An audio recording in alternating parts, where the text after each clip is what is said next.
नमः श्रीवर्धमानाय निरिधूतकलिलात्मने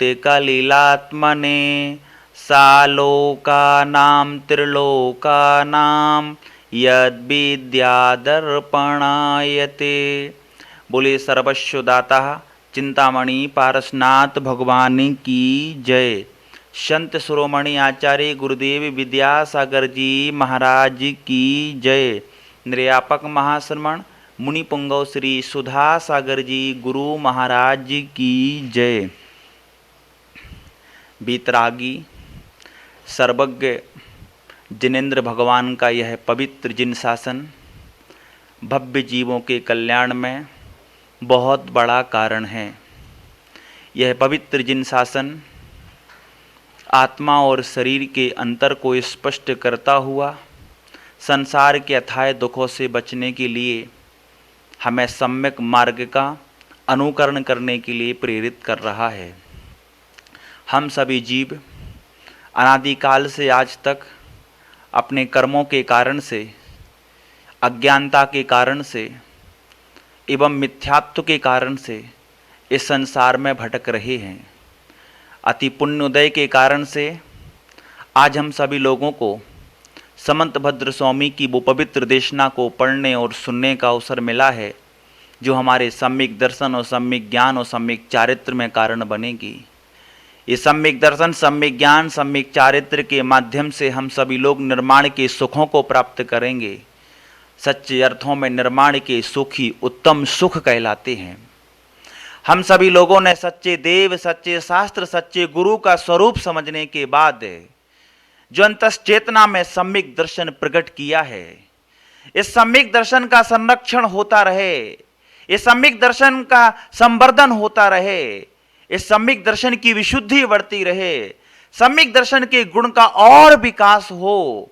इन गुणों के विकास के लिए निशंकित, निकांचित, निर्वीर चिकित्सा, मूढ़ दृष्टि आदि 8 अंगों की चर्चा पूज्यवर ने यहाँ पर की है।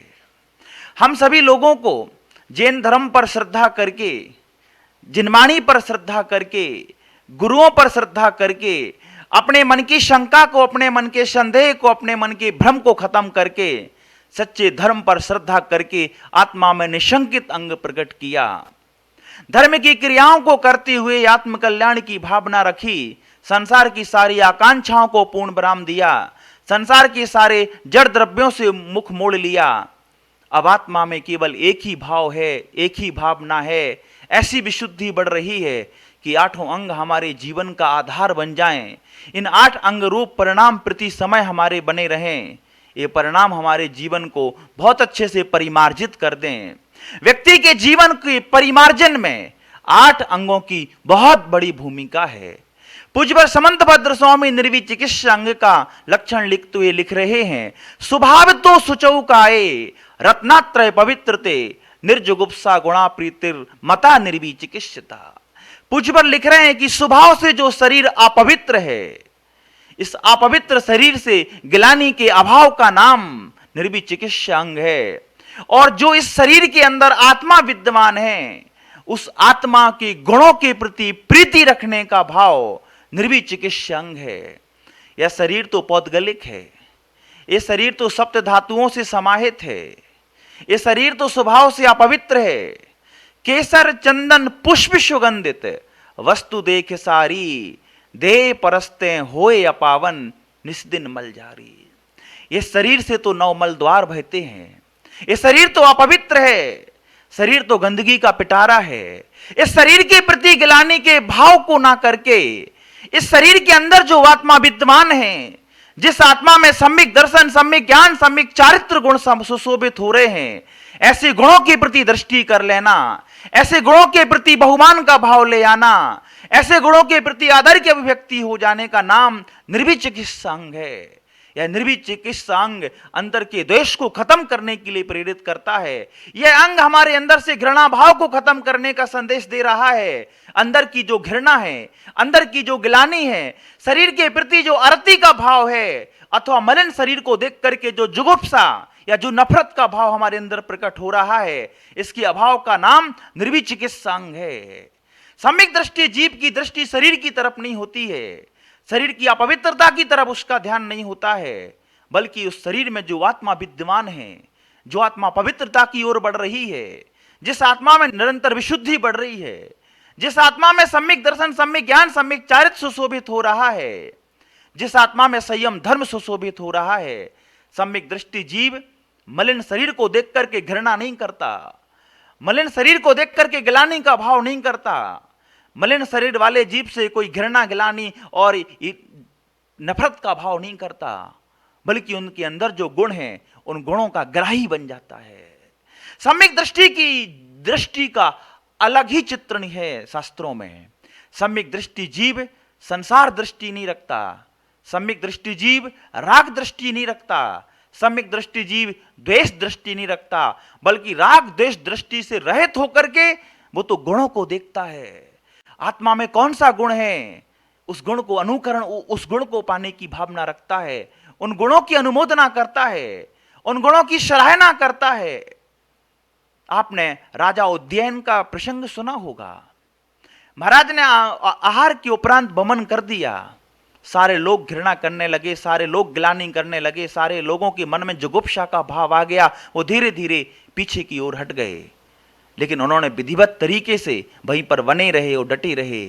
इस गिलानी से रहित परिणाम ने उनकी जीवन की उन्नति की, वो धर्म के मार्ग में आगे बढ़े। पौराणिक ग्रंथों में मिलता है कि उन्होंने भगवान महावीर स्वामी के पादमूल में तपश्चरण अंगीकार करके निर्माण की सिद्धि की। इसलिए ऐसा भाव हमारी आत्मा में भी प्रकट होना चाहिए। संसार के किसी भी जीव के प्रति हमारे मन में ग्लानि का भाव ना रहे।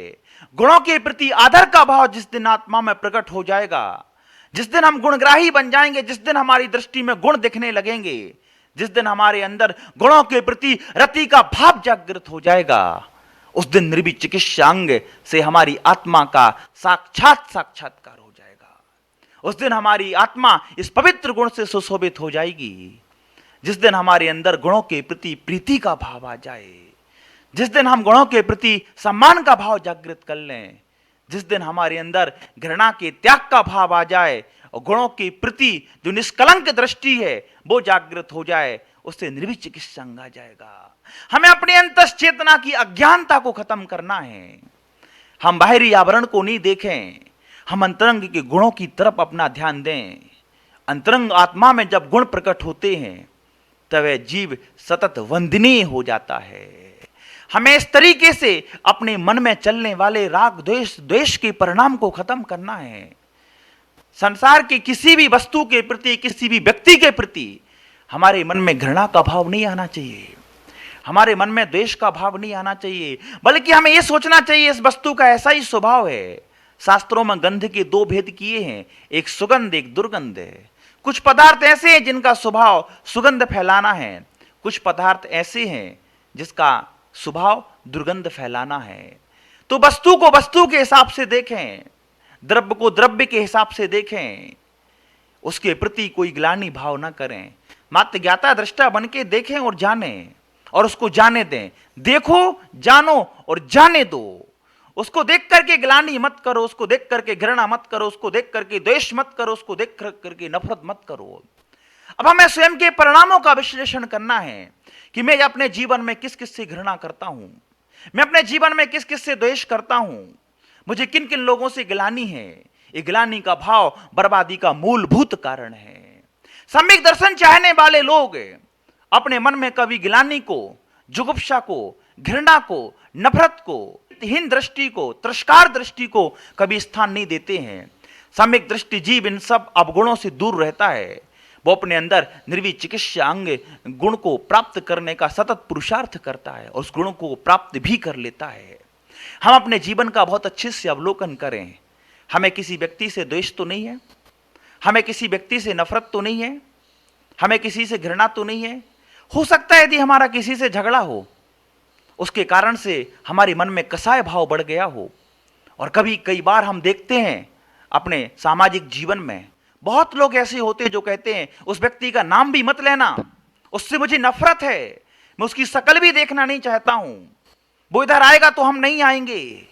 ये कसाय का भाव, ये आरती का भाव, ये द्वेष का परिणाम, ये विद्रोही की भावना निश्चित रूप से धर्म के मार्ग में बर्बादी का कारण है। जो जीव धर्म के मार्ग पर चलना चाहता है उसे अपनी भावनाओं से इन निंदित परिणामों को सदैव के लिए खत्म करना पड़ेगा। इन निंदित परिणामों को यदि सदैव के लिए खत्म नहीं करेंगे, ये सब सम्यक दर्शन में बाधक बनेंगे, ये सम्यक दर्शन को शिथिल करेंगे, ये सम्यक दर्शन की विशुद्धि का घात करेंगे, ये सम्यक दर्शन की विशुद्धि बढ़ाएंगे नहीं बल्कि विशुद्धि को घटाएंगे। इससे आत्मा का अहित होगा, इससे हमारी साधना कलंकित होगी, इससे हमारी निर्मल दृष्टि कलंकित होगी। रावण के जीवन का एक प्रसंग मैं आप लोगों को सुनाना चाहता हूं, आप लोगों को स्मरण में पुनः लाना चाहता हूं। आप सब लोग इस प्रसंग को जानते हैं। जब युद्ध के अंतिम दिन रावण युद्ध करने जा रहे थे, उनकी पत्नी ने उनका जब दीपक से आरती उतारी और दीपक बुझ गया तो उनकी पत्नी को लगा कि कोई बहुत बड़ा अपशकुन होने वाला है। वो चिंतित हो गई। उन्होंने पुनः रावण से निवेदन किया कि स्वामी, मैं अभी भी आपसे प्रार्थना करती हूं, दीपक का बुझना अमंगल अपशकुन का प्रतीक है। आप श्री राम से युद्ध मत करो, सीता को वापस लौटा दो। जैसे ही राम के साथ श्री शब्द जोड़ा हुआ उन्होंने देखा सुना, वैसी रावण चिल्लाने लगा, चीखने लगा, उस वनवासी राम के साथ श्री मत जोड़ो। रावण के इस द्वेष भाव ने, इस हीनता के भाव ने, इस घृणा के भाव ने, इस गिलानी के भाव ने सदैव के लिए उसके नाम के साथ एक कलंक जोड़ दिया। क्या हमारे मन में किसी के प्रति घृणा है? घृणा है तो उस परिणाम को सदैव के लिए खत्म करना चाहिए। हमारे जैन दर्शन में गुणों को ग्रहण करने की शिक्षा दी है। गुणेषु प्रमोदम का जो दृष्टिकोण है, ये आत्मा की उन्नति में कारण है, ये जीव के कल्याण में कारण है, ये पुण्य में कारण है, ये धर्म का भाव है, ये सन्मार्ग पे स्थित कराता है परिणाम। गुणेषु प्रमोदम। दुनिया में जितने भी लोग हैं जिनके पास गुण हैं, जिनके पास अच्छाई है, उन गुणवानों को देख करके हमारे हृदय में प्रेम का भाव आना चाहिए, उनके प्रति सम्मान का भाव आना चाहिए, उनके गुणों का अभिनंदन करना चाहिए।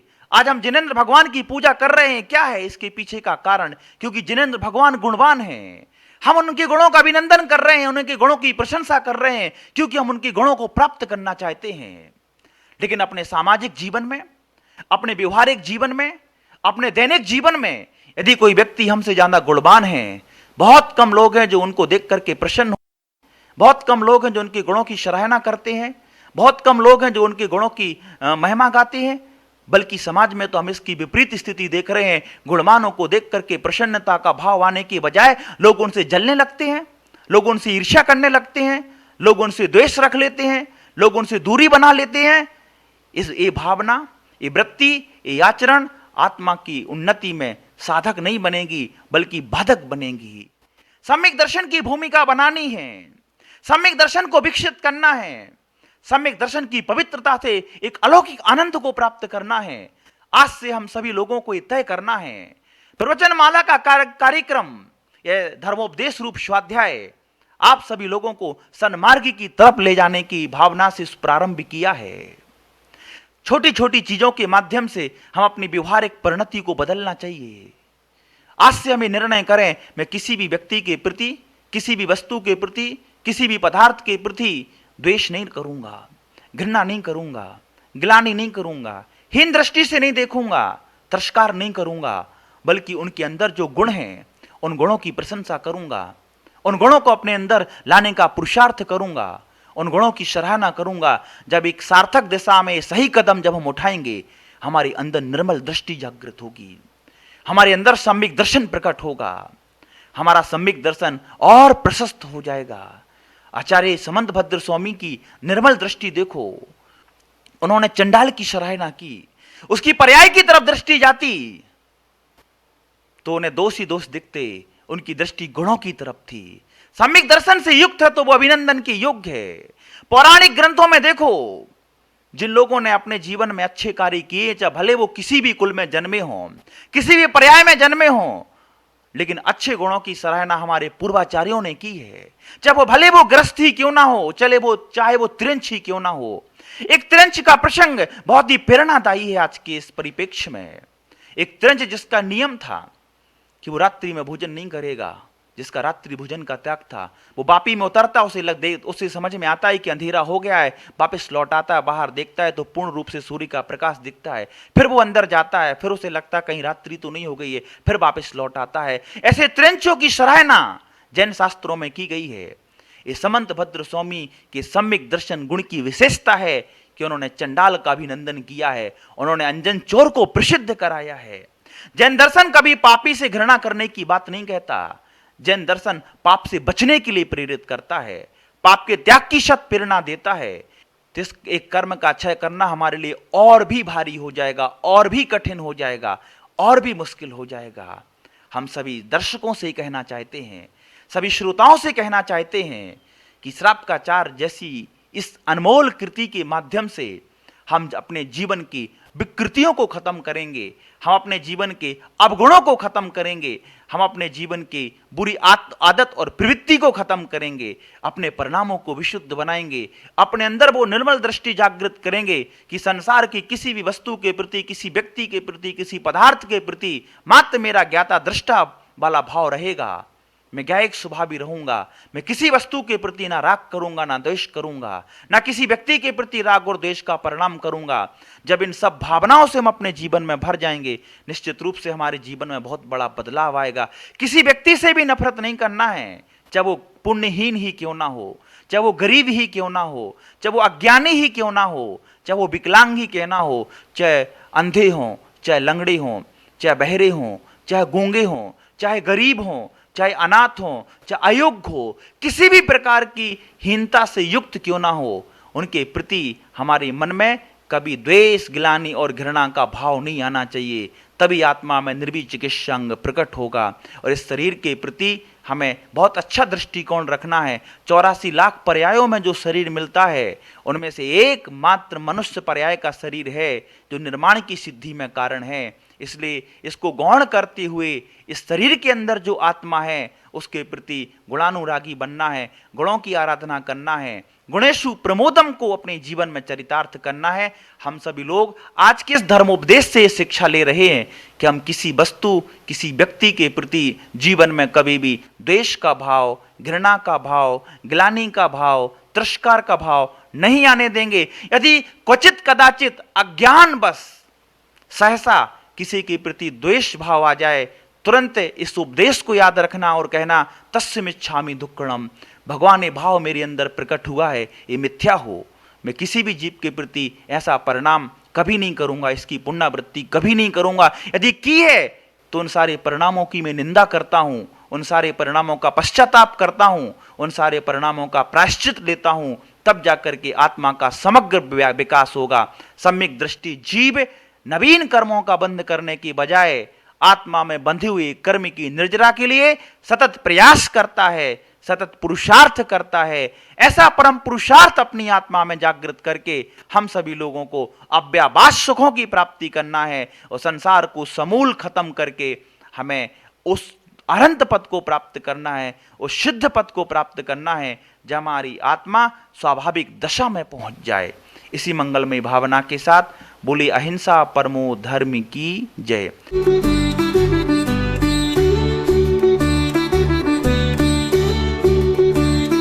कहते हैं पहला सुख निरोगी काया, लेकिन जब मन अशांत हो तब सुख केवल एक